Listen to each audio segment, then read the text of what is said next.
is an exam for CXC. Let's consider this the maths exam. It's normally broken up into 3 parts.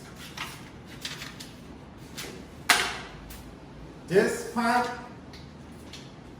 is the SBA or IA component. This will go for like around 20%. This is the most useless method of examination for CXC because you can actually buy your SBA, you can pay a tutor to do your SBA for you, it's done regularly. You can be in a group where one person is doing all the work and one person just freeloads and get an SBA mark, 20% of their exam done. Teachers mark differently. It's the most dumb method of examination that CXC has inflicted upon Caribbean students to date. The second method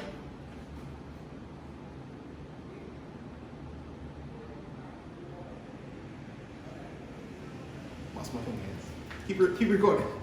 The second method is the famous multiple choice. This will usually go for around 30%. It's the second worst method of examination that CXC has inflicted upon Caribbean students because all of the multiple choice from the previous years are available, easily accessible. And here's the catch.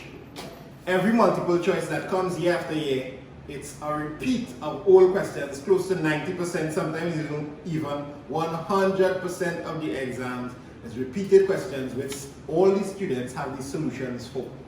The final method of examination, this is the good part, we're coming on to something big here.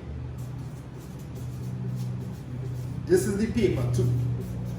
Now, historically, this goes for like about 50%.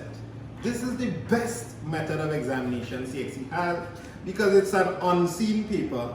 It's a new paper every year. It's a written paper. Students are tested on the entirety of the syllabus in most cases. So it's a decent method of examination as far as CXC goes. Now, this year, I want you to take a wild guess. A lot of people are making some comments who don't understand what happened in this exam season. Which one of these papers will you use? CXC wants to knock out one of these to make an exam this year. Which one do you think CXC knocked out? Of course, they knocked out that one. And now, we were left with the multiple choice and the SBAs to test students. So students did well in their SBAs. Students practiced every single multiple choice in sight and aced the exams. So come over here, this is where it gets really interesting. This is the scale of results. 0% fully done, 100% meritless.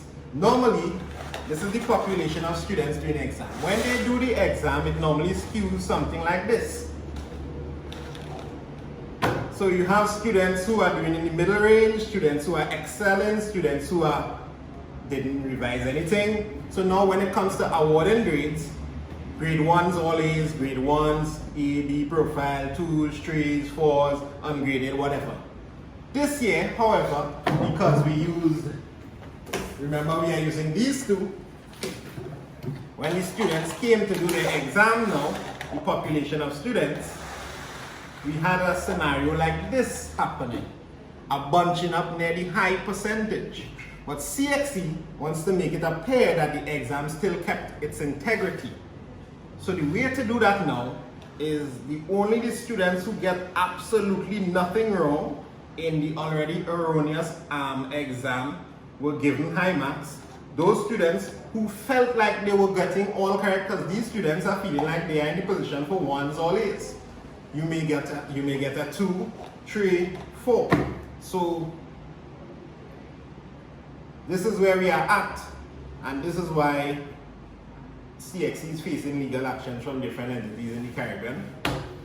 And if someone doesn't understand what's happening in the exam season and is saying, how can students do so badly with just multiple choice and SBA, you need to understand the skewing of the results. So these people were placed in an algorithm that generated grades not based off of their percentages, but